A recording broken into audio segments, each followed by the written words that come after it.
Hello students, today we are going to start a numerical of Unimax publication book. Question number is 15.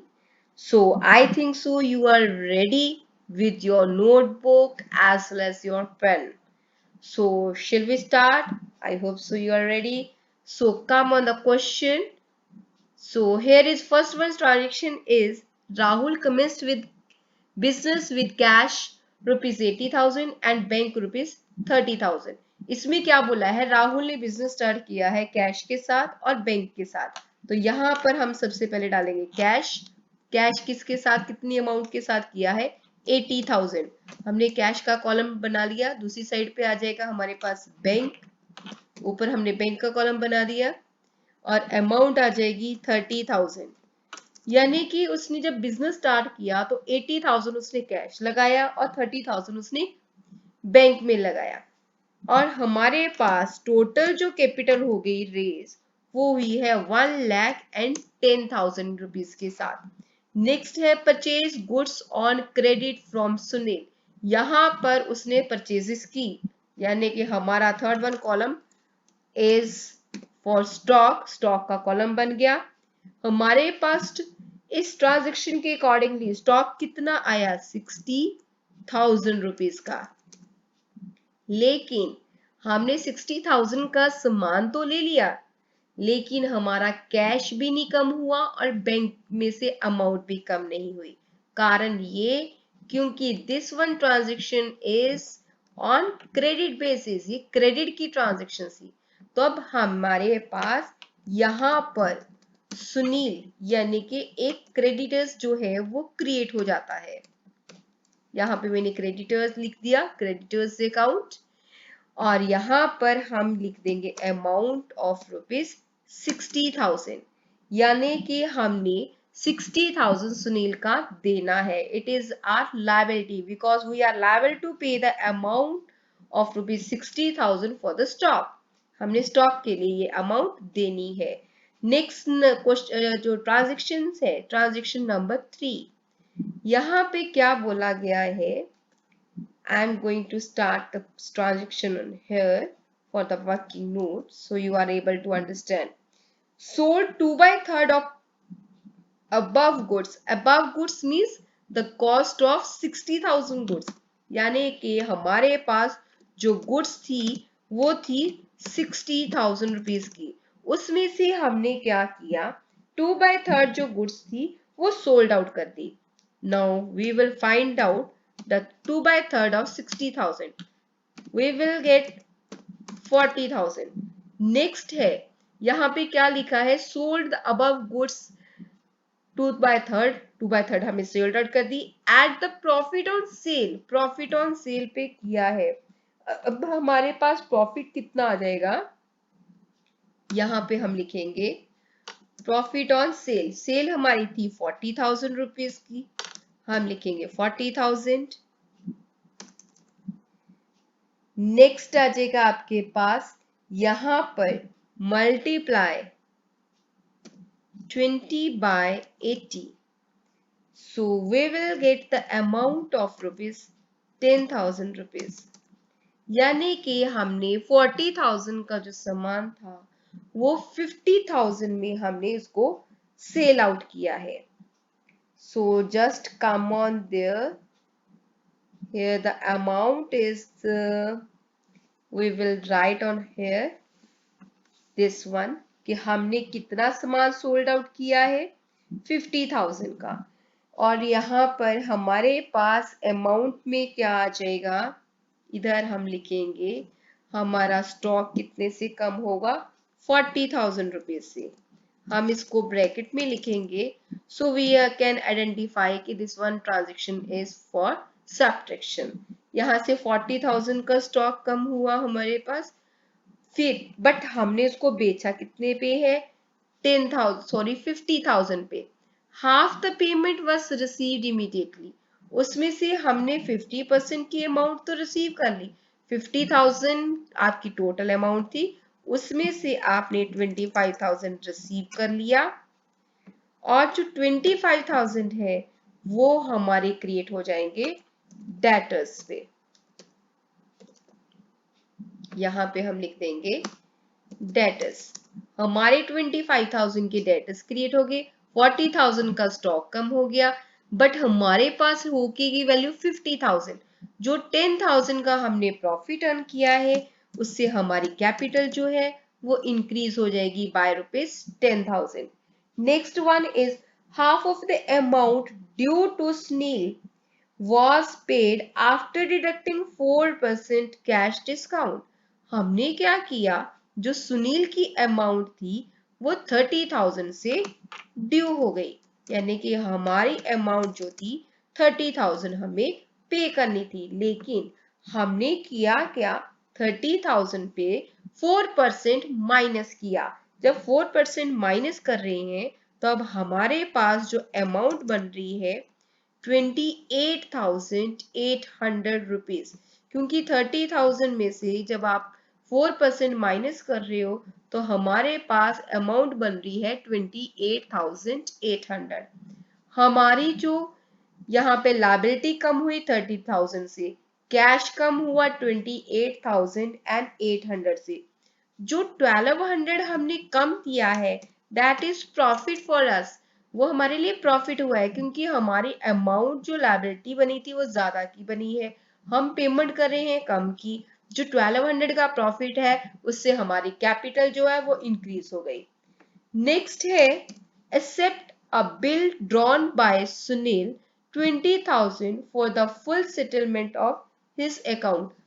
जो अब सुनील का 30,000 का payment रह गया था, वो कहता है कि 30,000 की पेमेंट वो दे दे। जब हमने 30,000 की पेमेंट देनी है तब उसने 29,000 का हमारे पर्स से बिल ले लिया, यानी कि वी आर पे the amount in the form of bills. हमने बिल के अमाउंट में दे दिया, यानी कि हमारा एक बिल जो है हमने क्रिएट किया 29,000 का। हमने देना कितना था 30,000, हमने दिया कितना, बिल कितने का दिया 29,000, हमें बेनिफिट कितना हुआ 1,000। उससे हमारी कैपिटल जो है वो इंक्रीज हो जाएगी। Next one is goods donated to Leh Ladakh resident. हमने गुड्स जो डोनेट की हैं, हमारे पास स्टॉक कितना था 40,000 हमने ऑलरेडी सोल्ड कर दिया 60,000 में से, और 10,000 का हमने डोनेट कर दिया। अब डोनेट किया तो हमने कैश तो रिसीव नहीं किया, जब हमने कैश नहीं रिसीव किया तो ये जो चैरिटी है ये हमारी कैपिटल से डिडक्ट हो जाएगी। अब हमारे पास we will find out the balancing figure 80,000 plus 25,000 minus 28,800. We will get the amount of 76,200 rupees। यहाँ पर हमारे पास कैश आ जाएगा 76,200 का। अब हमारे पास है बैंक अकाउंट, बैंक में हमारे पास कितने की पेमेंट रहेगी टोटल लास्ट में, अमाउंट ऑफ ₹30,000। स्टॉक में 60,000 हमारे पास स्टॉक था, 40,000 हमने सोल्ड आउट कर दिया, 10,000 हमने डोनेट कर दिया, हमारे पास स्टॉक कितना रह गया, अब हमारे पास 10,000 का। नेक्स्ट आ गया आपके पास डेटर्स, डेटर्स में से हमारे पास कोई मनी नहीं आया तो डेटर्स हमारे एज इट ही हैं, तो वो भी 25,000 के। अब सुनील का हमने 60,000 देना था, हमने दो इंस्टॉलमेंट में इसका 30,000 दे दिया।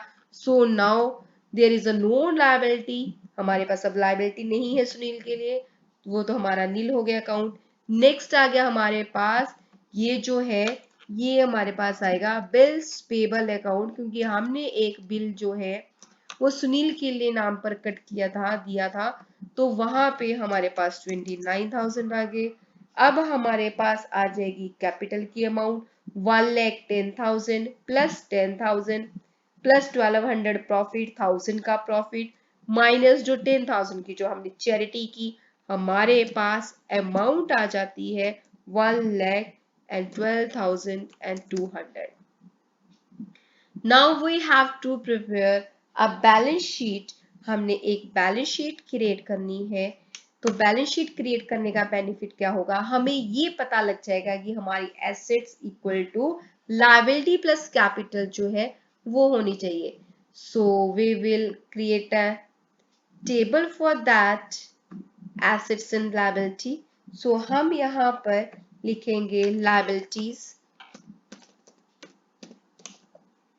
then amount, same here, assets, and then amount. अब हमारे पास हम चेक करेंगे हमारे पास लायबिलिटीज कौन कौन सी रहेगी. सुनील की कोई लायबिलिटी नहीं थी. बिल्स पेबल है हमारे पास. बिल्स पेबल कितना है, सुनील के लायबिलिटी कुछ नहीं है, हम लिखेंगे नील यानी 0. नेक्स्ट आपके पास आ जाएगा बिल्स पेबल. बिल्स पेबल कितने का है हमारे पास 29,000, हम यहाँ पे 29,000 लिख लेंगे. नेक्स्ट हमारे पास आ जाती है कैपिटल. कैपिटल कितने की है, यस इट इज 1,12,200. इसकी अमाउंट की हम एंट्री यहाँ पे डाल देंगे. नेक्स्ट आ जाते हैं हम एसेट्स वाली साइड पर. हमारे पास एसेट्स में सबसे पहले आ जाता है कैश. कैश बैलेंस कितना है हमारे पास, हम लिखेंगे कैश. कैश है हमारे पास 76,200. यहाँ पे हम लिख देंगे 76,200. नेक्स्ट आपके पास आ जाता है स्टॉक बैंक. बैंक हमारे पास है 30,000.